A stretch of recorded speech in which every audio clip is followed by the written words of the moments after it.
Ladies and gentlemen, our next guest is Chris, the first guy on my podcast, the one who gave me the idea to start a podcast.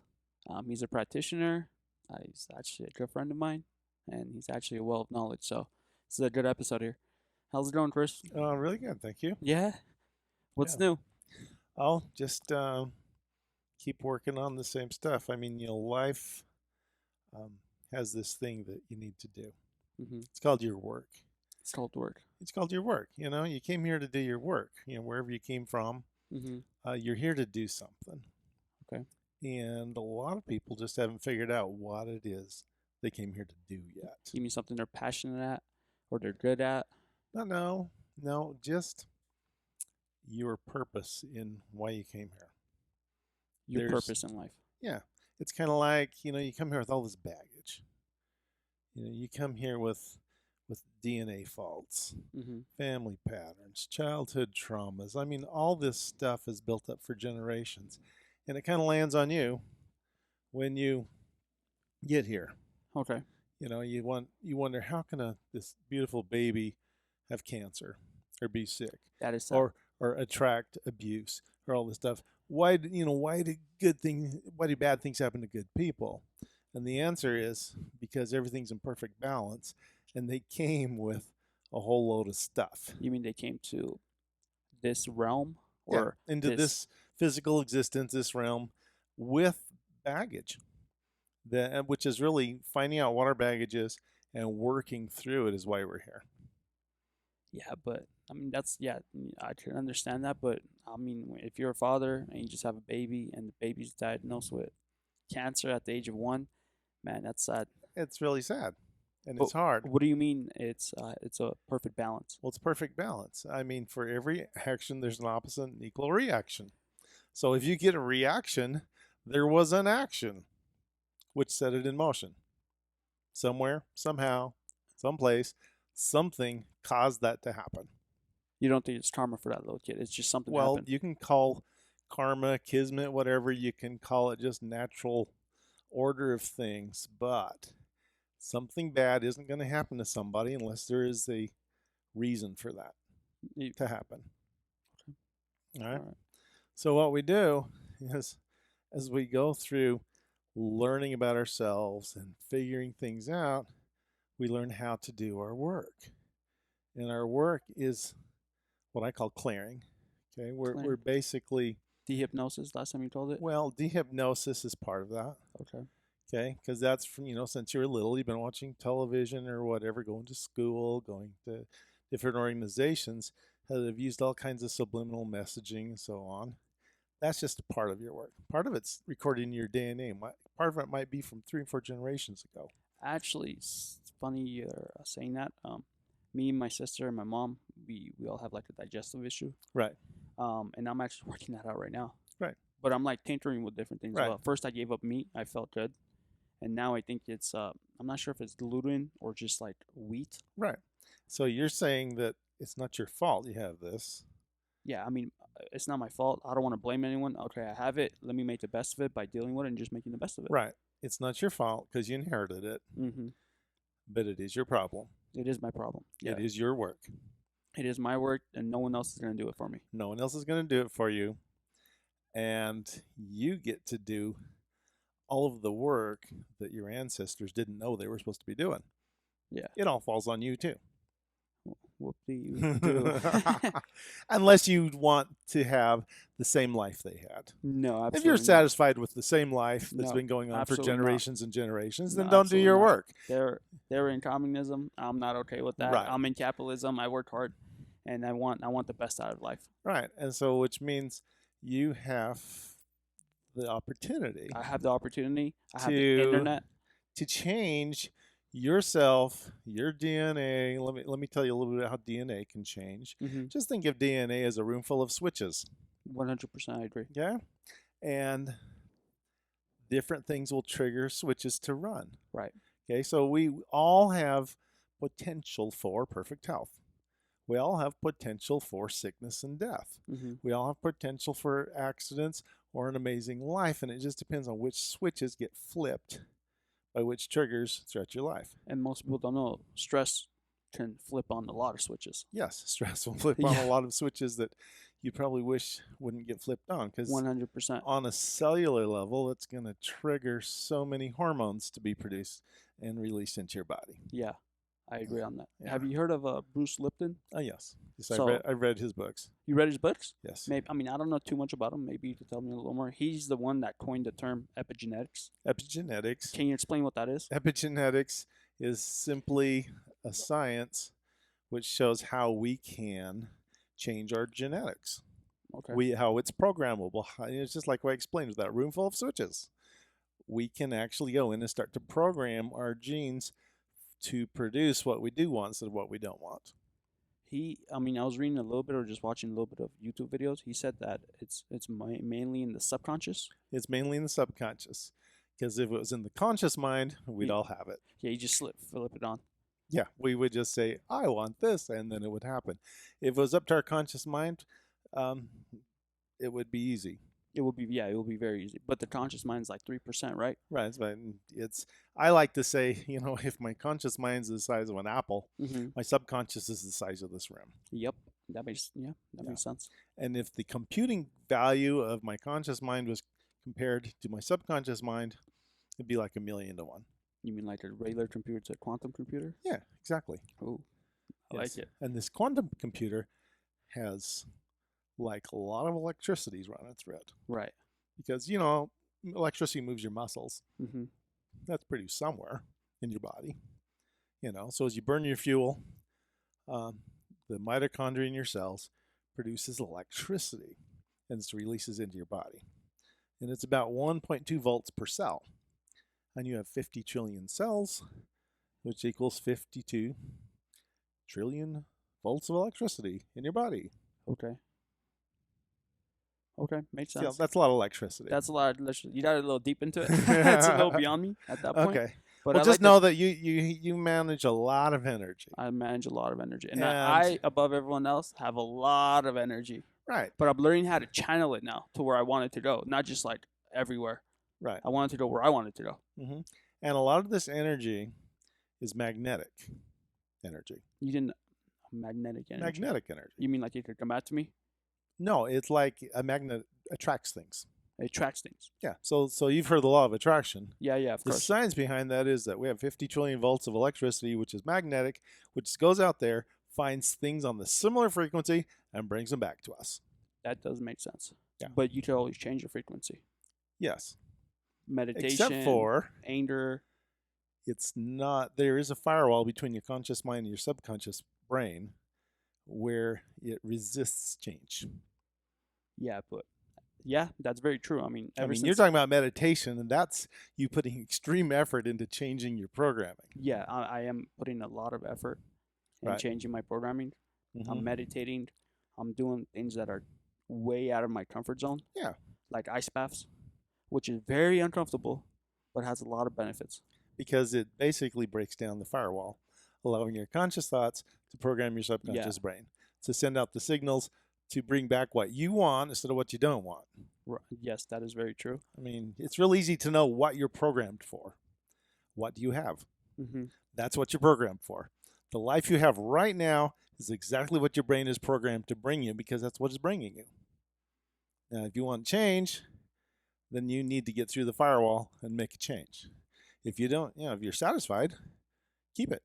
What do you think is something someone can do to break through that firewall? We talked about this last time.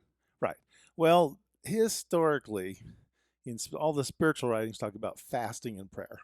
Okay, going for days and days without food or water. That's what I did. And praying for some God somewhere. I didn't pray for the change. Okay. Okay. Well, turns out we are that God, and when you fast and pray, you actually challenge the survival mechanism in your body. You basically hold it hostage. But my body loves it when I fast. Like I fasted for 3 days. Yeah. But my body loves that. Well, you're really unusual. I would say my body's still like hunter-gatherer. Right. Like I eat once every 2-3 days. Yeah. See, that's your genetics. That's my genetics. But I've learned to adapt to that. But which means you're gonna have to try even harder, because your body's already saying, okay, we're cool with that. Well, here's the thing. I ate on Sunday a really, really big meal. Yeah. Monday, I was bloated. Tuesday, I was okay. Wednesday, already Wednesday at around 5 p.m., which is already 72 hours, I start feeling it. You're starting to finally say, okay, I'm ready for some food. Yeah, I went down some El Pollo Loco. Okay. So what I'm saying is fasting's probably not your best method No, it, of challenging your survival mechanism, definitely not. because literally it's just like if you take someone hostage and you hold them hostage and say, until you give me $1 million, I'm gonna, What hold if your daughter hostage or something. what if they don't have $1 million? Okay, what I'm saying is the subconscious is programmed for survival, and when you challenge the survival mechanism, then it might just give you what you want. Okay. Otherwise, it's just going to say no. No, thank you. No, thank you. No, So, thank you. so just come out of your comfort zone. So you have to do something to challenge your survival. That's why, we walk on fire, or we break arrows, or we walk on the glass. Yes. We're challenging the survival mechanism. Got it. Yeah. Got it. Well, when I was in the ice bath, the way Palouse, which I gave him your number by the way, so he might be contacting you. Okay. Um, he's like, you have to think of the white light, and he's like, just like concentrate on yourself, and just tell yourself you're safe. And when I did, my thoughts were a lot clearer. I wasn't thinking about paying bills. I wasn't thinking about girls or what to wear the next day. I was there in the zone, Right. which felt awesome. Cool. Yeah, but that's me challenging. Right. That's you challenging that survival. Now, I talked about fasting, right? So Mhm. historically, that's how people have done this. But you can challenge your survival mechanism way faster What do you mean? by starving your body of air instead of food. Because food, what Jesus said, it takes you 3 days. Yeah, Well, how long can you go without breathing? 3 minutes, Okay, so now you can challenge the survival mechanism in 3 minutes instead of 3 days. which is a lot shorter. Yeah. Okay, and it works the same way because it challenges the same survival mechanism. So you just hold your breath, basically hold your body hostage. I'll Mhm. let you breathe. Since I have control over breathing, I can't control hormones, I can't control my heart, I can't control a lot of body systems, but I can control breathing. So I'm going to hold my breath, and when you give me what I want, I'll let you breathe. Wait. This is some golden information, ladies and gentlemen. That makes perfect sense. So you're holding your own subconscious hostage, Absolutely. but you're doing it to yourself. Because you're the boss, not it. Definitely. It is not a thinking brain. It is a computer which only runs programs. Okay? Yes. Your conscious mind thinks and reasons. Your subconscious is just a brain. It just runs programs. When they're triggered, it plays it. An example would be you're driving down the freeway, 1 o'clock in the morning, and it's saying survival mechanisms kicks in. We need to sleep. Honk. Well, you think, well, logically, putting me to sleep while I'm at the wheel of a car is not what's best for my health. It's not best for anyone's health. But the button got pushed that says sleep, and so that program ran. And it's totally illogical because you're not in a good place to sleep. Yeah. But it got triggered and it ran. Okay, so it just runs programs. Doesn't think, it just runs them when they get triggered.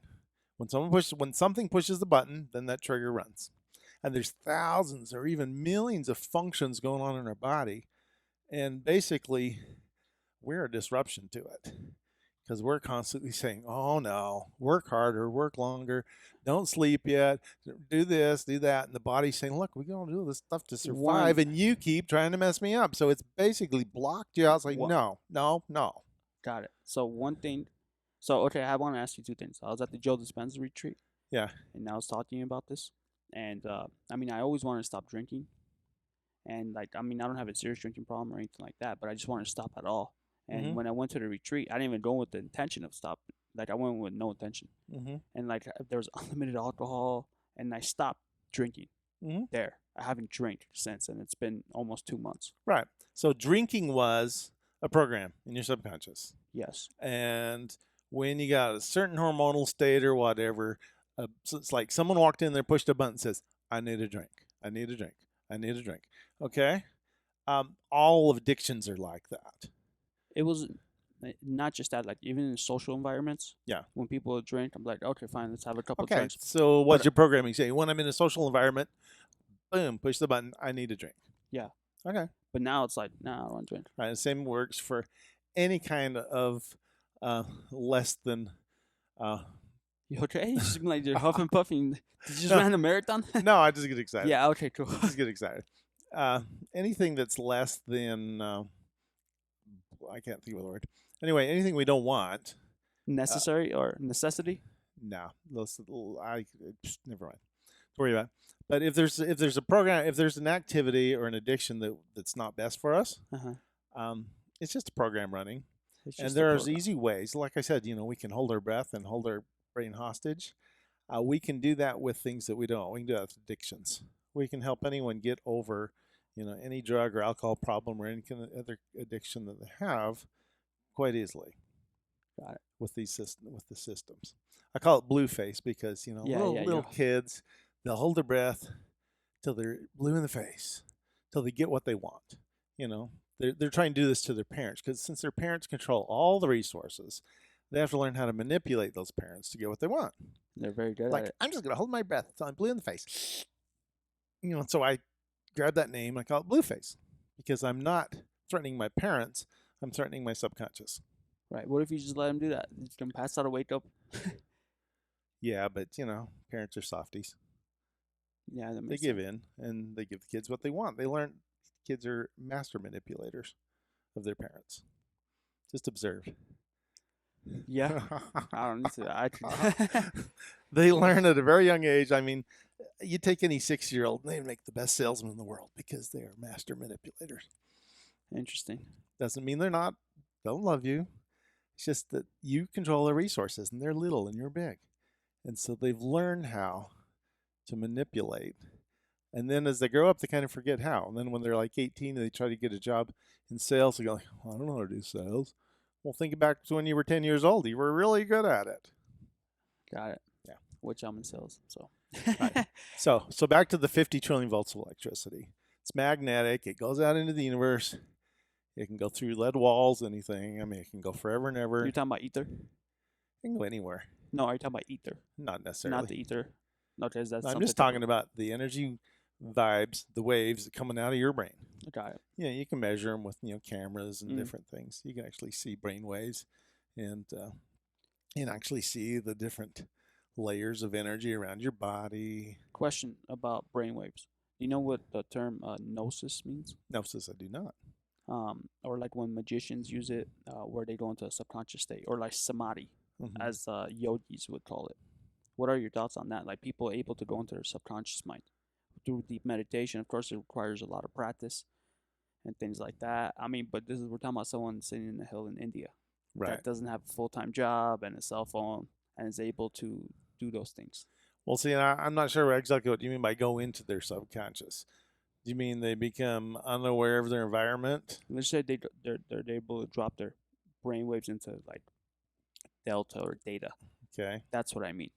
While Okay. still being not Well, asleep. average people have what they call the chattering monkey in their brain, constantly talking. Beta. And to get that to shut up is one of the first goals of meditation. Yeah. Like thank you for sharing, but I'm busy here. Yeah. What Well, I've what about this? Thank you for sharing, but I'm busy here. but what I've noticed is when I'm meditating right before I'm going deep, I have like these uh, angry emotional thoughts, Mm-hmm. which I know exactly what it is. It's my body telling me like, hey, have a like an angry moments, like it's trying to feed me. Mm-hmm. My body's like feed me because it's about to shut off, and my mind's taking full control, but my body's like trying to fight it. Well, it might just be trying to take out the garbage. It's probably showing you what's in the way Mm-hmm. of you getting into the state you want to get into. Yeah. But I always tell myself, nice try, because I know what I'm doing subconsciously. Nice try. Right. Because there's barriers that's trying to set in front of me Mm-hmm. that I just keep passing. I keep passing. What are your thoughts on that? I think that you're doing a really good job doing your work. Yeah. Okay. Yeah. I think a lot of people don't realize that when you get in that state, you're actually taking out the garbage. You're actually cleaning up your DNA. You're cleaning up your family patterns. You're cleaning up your brain programming. Because as you're formed in utero, you needed some programming to make your brain run. Mm-hmm. So when a child is born, it's about 50% programmed. Mm-hmm. About half from mom, half from dad, and about half is still empty. Okay. You mean like junk DNA, which there is no such thing as junk DNA Well, no, it's not junk DNA. I'm just talking about the brain only borrowed enough programming so they can actually run a body. to actually run the body on. But Okay, you don't have any life experience yet, so you have a lot of empty storage space. got it. Okay. Okay. And then as you go through life for the first 5, 7 years, children believe everything they're told. Like, oh, okay, mom and dad know everything. When they reach about 7, it gets full. And then all of a sudden, mom and dad don't know anything. And their favorite word is nuh-uh, because they no longer believe everything they're told. They're no longer programmable, easily programmable. Now, if you want to program your brain, you actually have to kick something out to make space for the new stuff.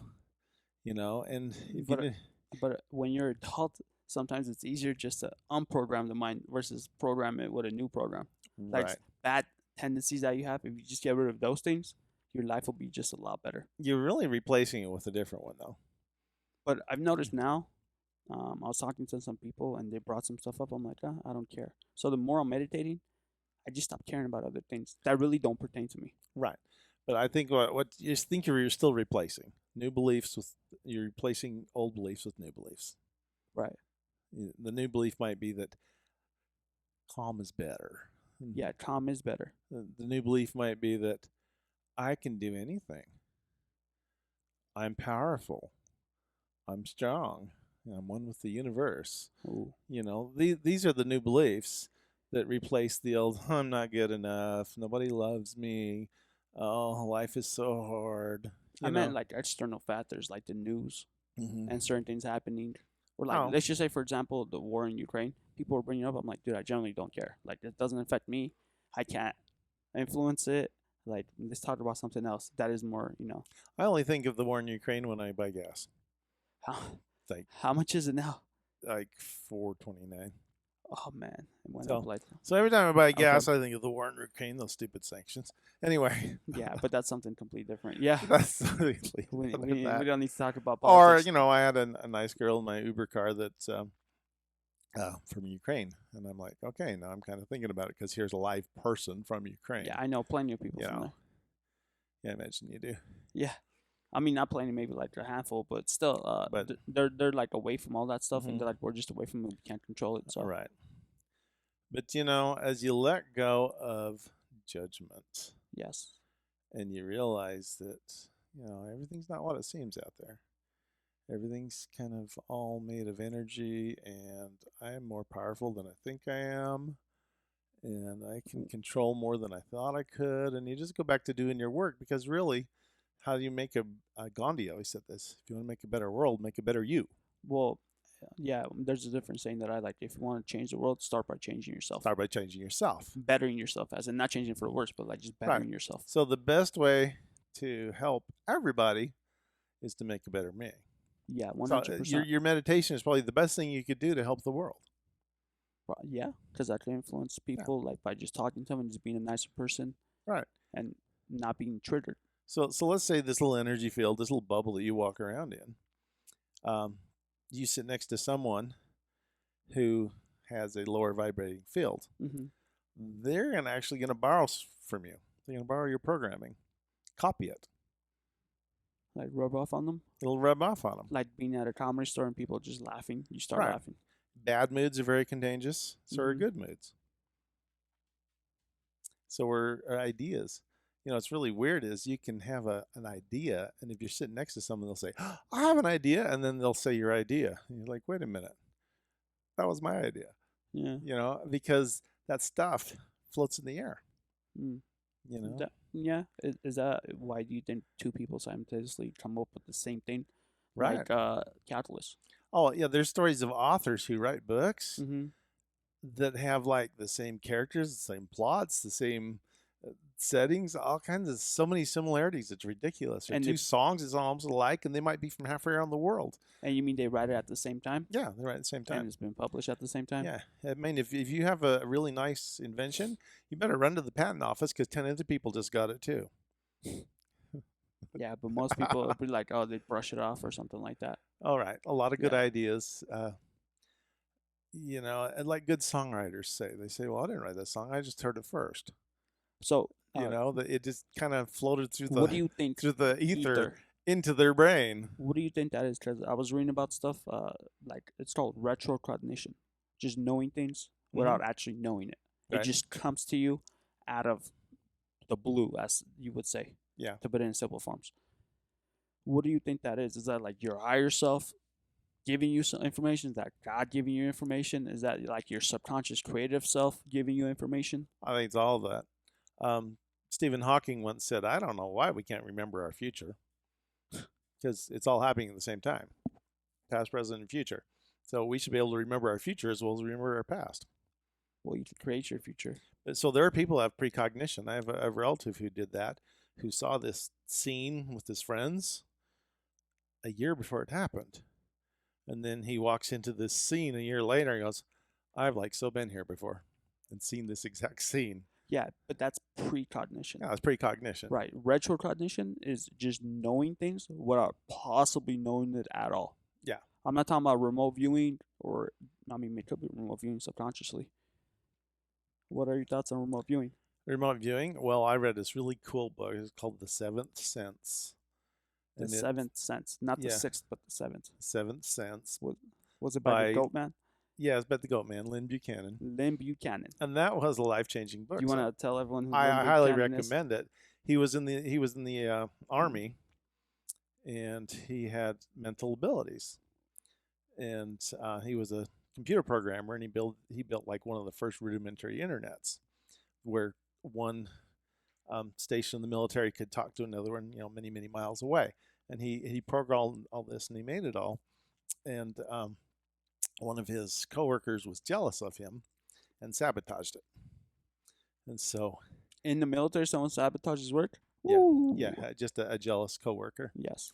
And so when he was displaying it to the generals, the whole system crashed, and in his computer, and in anger, he just wished that they would crash everywhere, Uh-huh. so that it wouldn't look like he'd done a bad job. Okay. So he just for this moment, he just said, "I wish all the computers would crash," and they did. And about a week later, a general showed up at his door. He walks in. He goes, "Did you destroy all my computers with the power of your mind?" And he's like, "How did he know this?" Yeah. And he's like, "Well, if I say no, and I did, I could be in a lot of trouble. But if I say yes, and I did, I could be in a lot of trouble." But he says, "Yes, sir, I did." And he goes, "Great, I have a job for you." Oh, yeah. He said, "Great, I have a drop for you." Yeah. And he transferred him to work with Ingo Swann, who was the original remote viewer with the military. That's how it. That's how it worked in the movie Men Who Stare at Goats. Yeah. Yeah, but it's in a lighter form. But yeah, that's how Yeah. it worked. But it's based on a true story. Is it? It is. Oh man, Seventh Sense. But the thing is, I listened to that guy talk about it on different podcasts. Mm-hmm. And he's like, everyone has this ability. Well, of course, everyone has ability, just like Well, everyone I has mean, the ability to walk on hot coals. Yeah, but you push someone on hot coals, they're gonna flip out. Yeah, but if they take the training class, anyone can do it.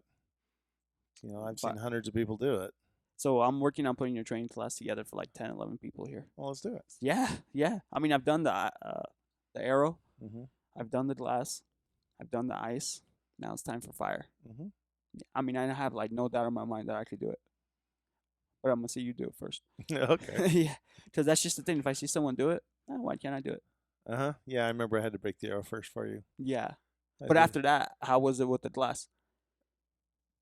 Yeah, Very easy. very easy. But I broke that mental barrier. But the arrow, you were like, "I can't do that. I can't do this." I said, "Here, watch this." And I said I didn't want to do it. I was like, panda. Like, yeah, I couldn't do it because I was trying to push it. I was like, this hurt my throat. I don't want it to pierce my throat. Because, okay, so ladies and gentlemen, for those of you who don't know, it's a bow and arrow, the arrow. You put it on the wall and you put it on your throat and then you break it with the pressure of your you throat. take the sharp point right in the Yup. soft spot of your throat, put it against the wall, and you walk into it till it breaks. No hands. No hands. Your throat and the wall and the arrow, and it breaks in half. And you have to put some pressure into it. It's intimidating at first because it feels like it's going to puncture your throat and kill you. but it's actually It's not. actually safe. It's actually very safe. It only takes 20 pounds of pressure to break the arrow. How many pounds to break your neck? About 100. Okay, that makes sense. It's way in the safe zone, or we Okay, wouldn't do it. got it. But your subconscious doesn't know that. My subconscious doesn't know. No, it just sees a threat and freaks out. Okay. And then when you manage to do it, then it goes, oh, it learns. Like, oh, we were so afraid of that. And there was really nothing to be afraid of. And then it makes association with all the other areas in your life you've been afraid. It goes, where else have we been afraid when we don't need to be? That's very true. And so it's very therapeutic in that you can get rid of a lot of fears through this class. You'll walk out of there empowered and get rid of a lot of your survival programs that you've been carrying around since you're 7 years old. Because basically, since we filled our brain at 7, we're just 7-year-olds in grown-up bodies. We're still as illogical and crazy as we were when we were 7, most people, because they've never upgraded the programming. Because they didn't know how. Because it requires work. Yeah, but they didn't know how. I mean, a lot of people are willing to do the work if they just knew how. Most people just don't know how. But now we have the internet. I think if you truly want to better yourself, you can just Google it, dude. Yeah. There's information out there.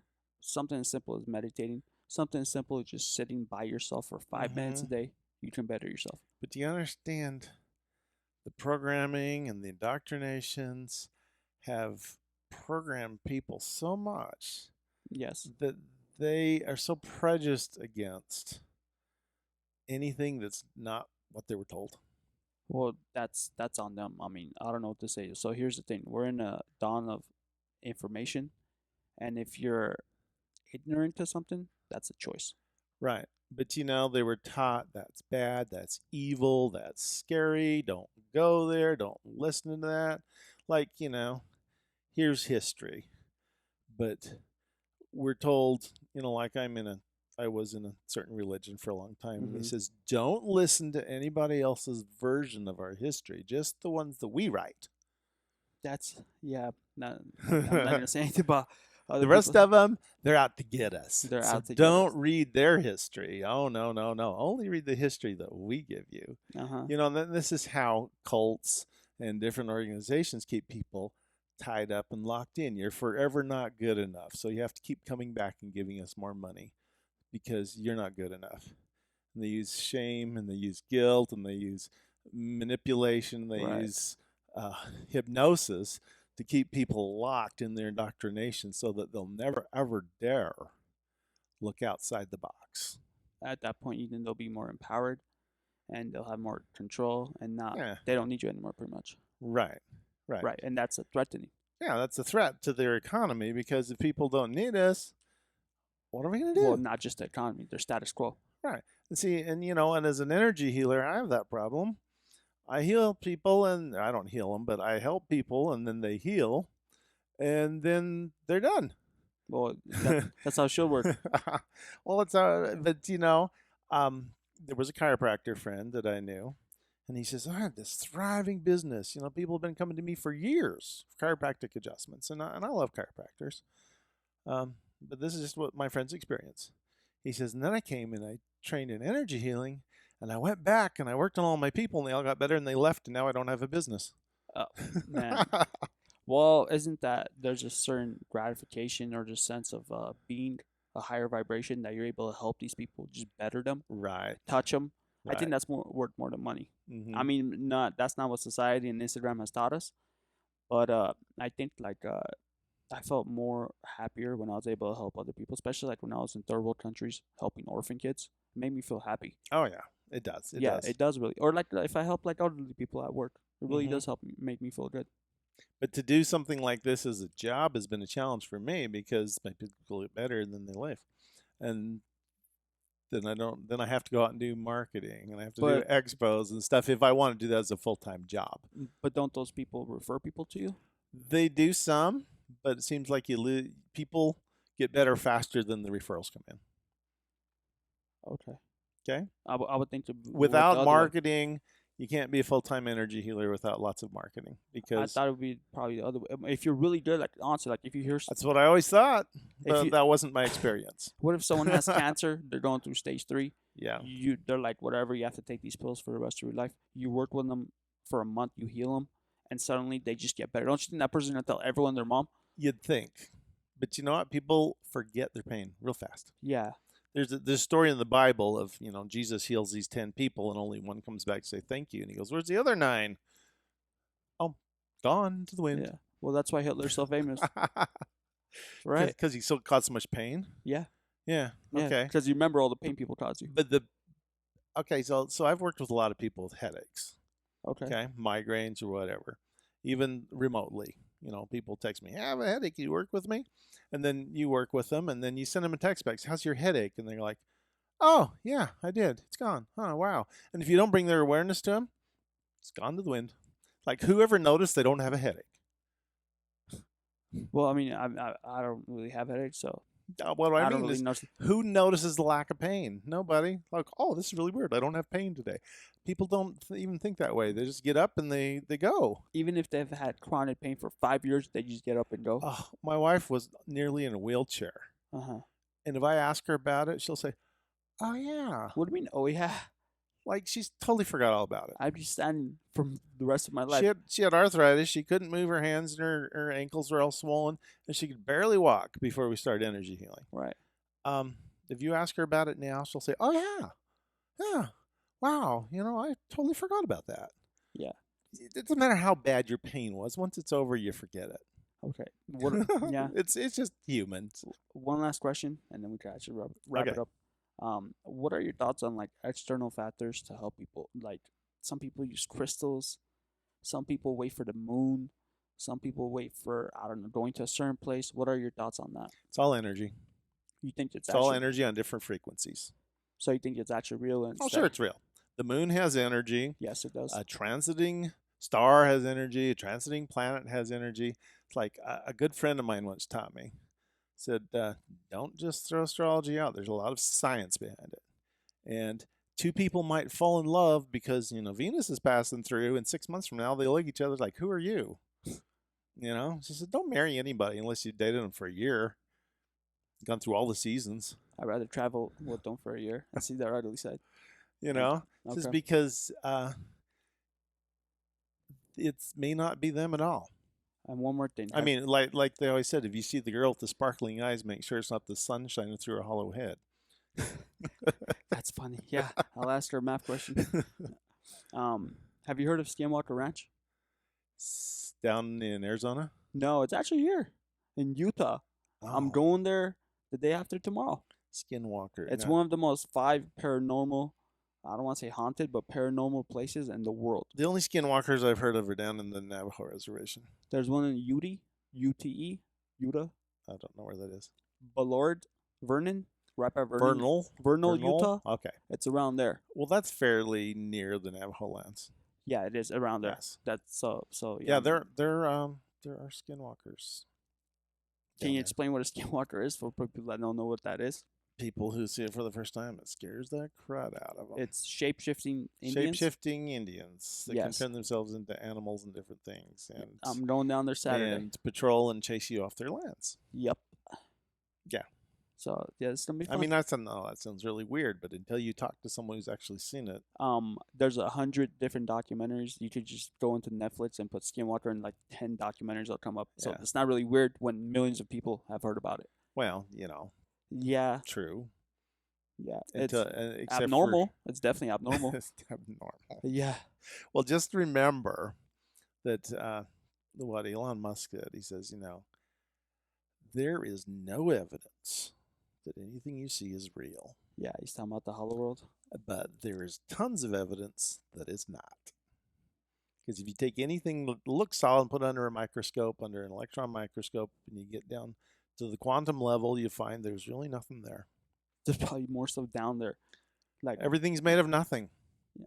I mean, it's pure energy, but you break down pure energy and there's really nothing there. And like, how is it that everything solid is made of things that are not solid. things that are not solid? That's a complete different discussion for another time. That's quantum mechanics. Yes, but it opens your mind to the It fact does. that, everything you thought you knew, just throw it all out because That's actually nothing that you know to be true is actually true. like you know nothing, Jon Snow. You Yeah, know nothing, you know Chris. nothing. Okay, That's a good place to end, right? Yeah, that is a we good don't place know to. anything, so Thank you again, Chris, for coming on. all right, Ladies and gentlemen, if you like this episode, go ahead and subscribe. And guys, have a great night. all right.